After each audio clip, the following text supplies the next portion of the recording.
नमस्कार दोस्तों, स्वागत है मेरे यूट्यूब चैनल टीचर ज्योति पे। तो आई होप आप सभी अच्छे होंगे। तो आज हम बात करने वाले हैं बिहार के बारे में। आज का टॉपिक ही है बिहार। बिहार तो नाम बस सुना है, लेकिन हम लोग बिहार के बारे में जानते नहीं हैं कि बिहार का पुराना नाम क्या था, या बिहार की स्थापना कहाँ से हुई, या बिहार राज्य पहले क्या, बिहार राज्य में पहले कौन कौन से और अन्य राज्य जुड़े हुए थे। तो आज हम इन्हीं सब विषयों पर चर्चा करने वाले हैं। तो चलिए शुरू करते हैं। बिहार भारत के पूर्वी भाग में स्थित है और एक ऐतिहासिक और सांस्कृतिक रूप से समृद्ध राज्य है, जिसे प्राचीन काल में मगध के नाम से जाना जाता था। पहले के समय में बिहार को किस नाम से जाना जाता था? मगध नाम से जाना। प्राचीन काल में बिहार का क्या नाम था? मगध नाम था। ठीक है, बिहार को किस नाम से जाना जाता था? मगध के नाम से जाना जाता था। ठीक है, अब इसकी हम जनरल इन्फॉर्मेशन के बारे में जानेंगे कि इसकी जनरल इन्फॉर्मेशन क्या क्या है। बिहार का प्रसिद्ध प्राचीन काल का नाम क्या था? मगध था, जैसे कि मैंने ऊपर बताया। उसके बाद पहले के समय में बिहार को विहार के नाम से जाने जाते थे। पहले बिहार को बिहार नहीं बोलते थे, पहले बिहार को विहार के नाम से जाना जाता था। ठीक है, बिहार शब्द का अर्थ होता है आवास या ठहरने का स्थान, जहाँ पे लोग रुक सके, जहाँ पे लोग बैठ सके। बिहार शब्द का अर्थ क्या था? पहले बिहार शब्द का अर्थ क्या होता है? आवास होता है, यानी कि रहने की जगह और ठहरने की जगह। प्राचीन और मध्यकाल में यह क्षेत्र बौद्ध भिक्षुओं के लिए विहारों मठों की बहुलता के कारण प्रसिद्ध था। पहले के समय में क्या होता था, वहाँ के जो बौद्ध धर्म के जो भिक्षुक थे, वो लोग वहाँ पे ठहरते थे और वो लोग वहाँ पे बैठते थे, आराम करते थे। ठीक है, तो उसी के नाम से ये प्रसिद्ध था। नाम परिवर्तन कैसे हुआ बिहार का? जब 12वीं शताब्दी में मुस्लिम शासकों का यहाँ आगमन हुआ था। जब 12वीं शताब्दी चल रही थी तो मुस्लिम शासकों का यहाँ पे आगमन हुआ था, तो उन्होंने बिहारों के इस क्षेत्र को बिहार का नाम दिया था। जो मुस्लिम शासक था, उन्होंने ही बिहार को बिहार नाम से पुकारा था, जिसके बाद सब लोग ने बिहार को बिहार धीरे धीरे मतलब बिहार नाम से पुकारना शुरू किया, और आज बिहार का नाम बिहार ही है। ठीक है, पहले बिहार की राजधानी पाटलिपुत्र थी। वर्तमान में पाटलिपुत्र का नाम क्या है? पटना है। पहले बिहार की राजधानी पाटलिपुत्र थी, और पाटलिपुत्र का वर्तमान नाम क्या है? अभी फिलहाल के लिए पाटलिपुत्र का वर्तमान नाम पटना है। वर्तमान में जो बिहार की राजधानी है वो पटना है। ठीक है, राजधानी और सबसे बड़ा शहर कौन सा है? राजधानी इसका पटना है, और प्राचीन नाम क्या है इसका? पाटलिपुत्र है। ठीक है, बिहार की स्थापना कब हुई थी? 22 मार्च 1912 को बिहार दिवस मनाया जाता है। जिस दिन बिहार की स्थापना हुई थी उसी दिन बिहार दिवस भी मनाया जाता है। ठीक है, कब मनाया जाता है? 22 मार्च 1912 को। राज्य का दर्जा कब मिला इसे? राज्य का दर्जा बिहार को मिला 26 जनवरी 1950 में। ठीक है, क्षेत्रफल के हिसाब से अगर हम बिहार को देखें तो 94,163 वर्ग किलोमीटर जो भारत का क्षेत्रफल है, और भारत 13वां सबसे बड़ा राज्य है। मतलब जो हमारे भारत में सबसे बड़ा राज्य 13वें नंबर पे आता है बिहार। ठीक है, क्षेत्रफल के हिसाब से। और जनसंख्या बिहार की कितनी है? 2011 की अगर जनगणना के हिसाब से हम देखें तो लगभग 10.4 करोड़ भारत में तीसरा स्थान है। बिहार की जो जनसंख्या वो कितनी है? 10.4 करोड़ है लगभग, और बिहार जनसंख्या के मामले में तीसरे नंबर पे आता है। इसमें कितने ज़िले हैं? बिहार में 38 ज़िले हैं, और इसकी सीमाएं कितनी हैं? सीमाएं उत्तर है, पूर्व है, पश्चिम है और दक्षिण है। उत्तर में ये नेपाल अंतर्राष्ट्रीय सीमा है, पश्चिम में पश्चिम बंगाल की तरफ, पूर्व में पश्चिम बंगाल की तरफ सीमा है, और पश्चिम में उत्तर प्रदेश की तरफ सीमा है, और दक्षिण में झारखंड में सीमा है, जो नवंबर 2000 में बिहार से अलग होकर बना। पहले बिहार जो था वो बिहार में ही पहले झारखंड था। झारखंड जो है और बिहार और झारखंड का बंटवारा हुआ, और झारखंड जो था वो अलग हो गया था। कब हुआ था अलग? 2000 में अलग हुआ था। अब देखिए राजकीय भाषाएं क्या है बिहार की? हिंदू और उर्दू जो है वो राजकीय भाषाएं हैं बिहार की। और अन्य प्रमुख भाषाएं कौन कौन सी है? भोजपुरी, मैथिली, मगही, अंगाही और बज्जिका। ठीक है, ये सब जो भाषाएं हैं वो बिहार की भाषाएं हैं, जो अन्य गाँवों में बोली जाती है अलग अलग। अब देखिए बिहार का विभाजन कैसे हुआ था, अब हम इस बारे में चर्चा करेंगे। पहला विभाजन कब हुआ था? बंगाल से हुआ था 19वीं शताब्दी के अंत में, 20वीं शताब्दी के शुरू में हुआ था। पहला जो बंगाल था वो पहले बिहार में ही था, लेकिन जो बिहार और बंगाल का विभाजन हुआ था वो सबसे पहला विभाजन था। तो बंगाल बिहार से अलग हो गया था, और वो कब अलग हुआ था? 1912 में अलग हुआ था। ठीक है, दूसरा विभाजन कब हुआ था? उड़ीसा के साथ हुआ था विभाजन। पहले उड़ीसा जो था वो बिहार के साथ ही अटैच था, बिहार के अंदर ही आता था, लेकिन बिहार और उड़ीसा बाद में अलग अलग हुए, मतलब बाद में उनका विभाजन हुआ है। और कब विभाजन हुआ है? है 1 अप्रैल 1936 में इनका विभाजन हुआ है। ठीक है, ये विभाजन मुख्य रूप से भाषाई आधार पर उड़ीसा भाषी क्षेत्र इसी बिहार से अलग अलग करके एक प्रांत बनाया गया। सबसे आगे बिहार है। जो बिहार जो है और उड़ीसा जो है वो पहले अलग अलग क्यों हुए? भाषा के आधार पर। मतलब उड़ीसा के जो लोग थे वो कुछ अलग भाषा बोलते थे और बिहार के लोगों की इधर अलग भाषा हो जाती थी। इसी वजह से दूसरा विभाजन किया गया। और कब विभाजन किया गया था? 1 अप्रैल 1936 में विभाजन किया गया था, तब उड़ीसा अलग हुआ था। ठीक है, अब चलिए आगे देखते हैं। तीसरा विभाजन कब हुआ था? तीसरा विभाजन भारत का और झारखंड के साथ हुआ था। पहले जो झारखंड था वो बिहार के अंदर ही आता था, लेकिन बाद में इसका विभाजन हुआ। झारखंड बाद में अलग हुआ बिहार से। कब अलग हुआ था? 15 नवंबर 2000 में अलग हुआ था। ये मुख्य रूप से आदिवासी संस्कृति, भौगोलिक स्थिति और संसाधनों के आधार पर अलग हुआ था। मतलब उनकी संस्कृति अलग थी, भौगोलिक स्थिति अलग थी, तो इन सब चीज़ों को देखकर ही वो झारखंड जो था वो बिहार से अलग हुआ। ठीक है, दक्षिण भाग के 18 जिले को मिलाकर इसे बनाया गया। तो जो झारखंड था वो किससे मिलकर बना गया था? जो दक्षिण का बिहार का पार्ट था उसमें जो 18 जिले थे, ठीक है, उससे मिलकर बना था झारखंड। ठीक है, अब आगे देखते हैं बिहार का इतिहास और उसका महत्व क्या रहा है। बिहार का इतिहास अत्यंत गौरवशाली रहा है। मतलब बहुत सारे अच्छे युवा नेता, बहुत सारे लोग निकले हैं बिहार से। अब देखिए, प्राचीन काल में क्या था?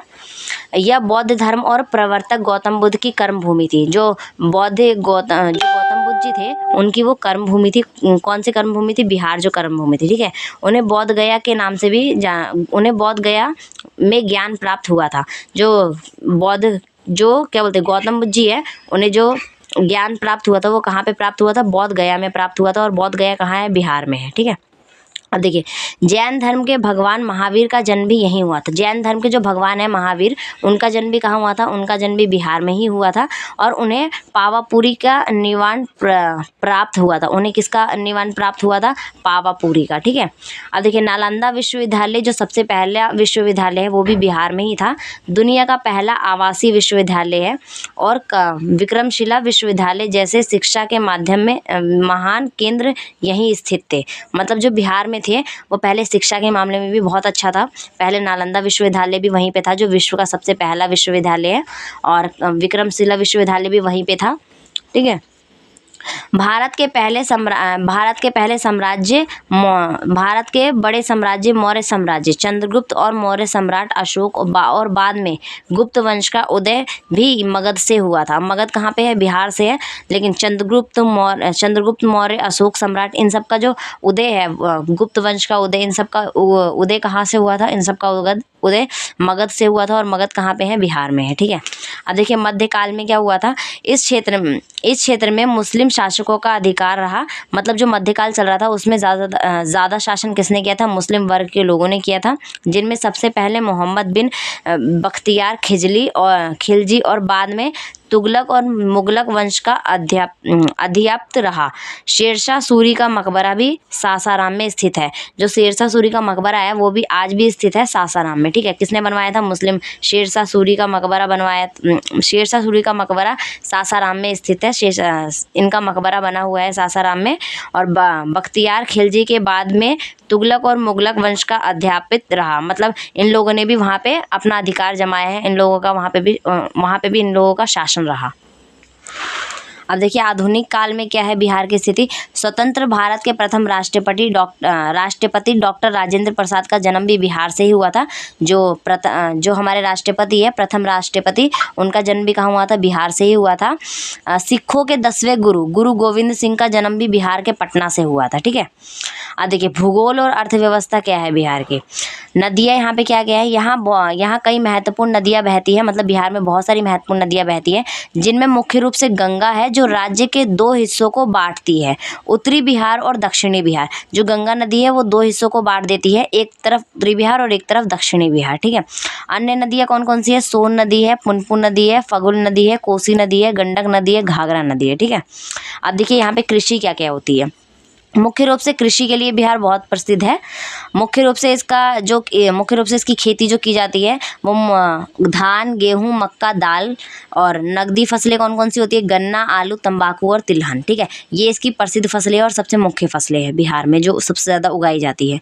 इसका वन क्षेत्र कितना है? बिहार का आज भी वन क्षेत्र है 6.65% ही वन क्षेत्र है।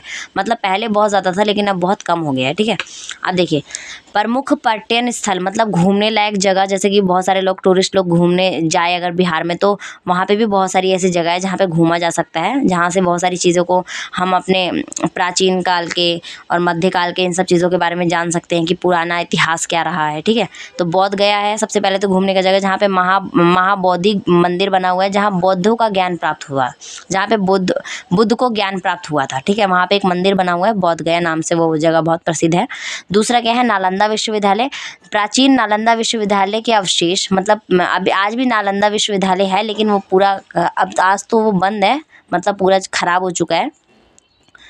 और तीसरा क्या है? राजगीर है घूमने की जगह। बिम्बिसार का कारागार, विश्व शांति सपूत और गर्म पानी का झरना राजगीर में स्थित है, वहाँ पे भी घूमने जा सकते हैं, वहाँ पे भी अच्छा लगता है। अब चलिए आगे देखते हैं। एक जगह है वैशाली, भगवान महावीर का जन्म और अशोक स्तंभ वैशाली में ही है। ठीक है, पावापुरी क्या है? भगवान महावीर का निर्माण स्थल कहाँ पे हुआ था? जल मंदिर पावापुरी में हुआ था। और पटना में गोलघर है, पटना साहिब गुरुद्वारा है, पटना संग्रहालय है। ठीक है, और सासाराम कहाँ पे है? शेरशाह सूरी का मकबरा बना हुआ है सासाराम में, वहाँ पे भी लोग घूमने जाते हैं, वो बिहार में ही है। और मधुबनी प्रसिद्ध है, मधुबनी चित्रकला का केंद्र, मतलब वहाँ पे मधुबनी चित्रकला का केंद्र है, मधुबनी चित्र बहुत प्रसिद्ध है मधुबनी की। ठीक है, अब देखिए पटना का नामकरण का इतिहास, मतलब पटना का नामकरण कैसे हुआ, पटना का नामकरण पटना कैसे पड़ा, तो आप इसके बारे में जानेंगे। देखिए पटना नगर का इतिहास बहुत लंबा है और इसका नाम कई बार बदला गया था। पहले पटना का नाम कुछ और था, फिर पटना का नाम कुछ और था, तो बहुत बार नाम चेंज हुआ है, लेकिन अभी तो फिलहाल के लिए पटना ही है। प्राचीन नाम इसका क्या था? पाटलीग्राम था। पहले इसका नाम क्या था? पाटलीग्राम था। फिर उसके बाद पाटलिपुत्र पड़ा, फिर उसके बाद कुसुम पुष्पपुर पड़ा। ठीक है, अब देखिए पटना नाम की उत्पत्ति कैसे हुई, अब पटना नाम आखिर आया कैसे मन में? शेरशाह सूरी 16वीं शताब्दी में शेरशाह सूरी ने 1541 ईस्वी के आसपास इस नगर की सामरिक महत्ता को समझाया था। इस नगर की सामरिक महत्ता को समझाया था।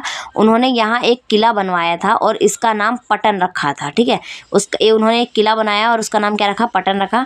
यह नाम स्तंभ संस्कृत और पतन से लिया गया था, संस्कृत शब्द से पतन से लिया गया था, जिसका अर्थ होता है बंदरगाह, क्योंकि यह गंगा नदी के किनारे एक महत्वपूर्ण व्यापारिक केंद्र था। ठीक है, यह भी माना जाता है कि इसका नाम यहाँ की प्रमुख देवी पटन देवी के नाम से भी रखा गया था। समय के साथ साथ पटन का ही नाम पटना रूप में प्रचलित हो गया। तो वैसे तो मान्यताएं बहुत सारी है कि पटना का नाम पटना क्यों पड़ा, पहले उसका नाम क्या था, तो अब इसी में से वैसे तो मान्यताएं बहुत सारी है कि पटना का नाम पटना क्यों पड़ा, तो बहुत सारी मान्यताएं मैंने यहाँ पे लिख दी है। पहले तो एक पटन देवी थी, उनके नाम पे पड़ा। कोई कहता है कि बंदरगाह, पहले एक किला बनवाया गया तो किले के नाम पे पड़ा पटना का नाम। कोई कहता है कि मुस्लिम शासन ने पटन का नाम पटना बोला, तब जाके पटना पड़ा। तो बहुत सारी ऐसी तो बातें हैं। तो आज के लिए इतना ही। आई होप आप सभी को वीडियो पसंद आई हो। अगर कोई भी डाउट हो तो आप कमेंट सेक्शन में पूछ सकते हैं। आपके डाउट का मैं आंसर ज़रूर करूँगी। अगर कोई भी डाउट हो तो आप मेरे ईमेल पे भी पूछ सकते हैं। आपको वीडियो पसंद आई हो तो मेरी वीडियो को लाइक कीजिएगा, ज़्यादा से ज़्यादा शेयर कीजिएगा और ऐसे ही नॉलेजेबल वीडियो के लिए सब्सक्राइब कीजिएगा। Thanks for watching. Thank you. मिलते हैं नेक्स्ट वीडियो में।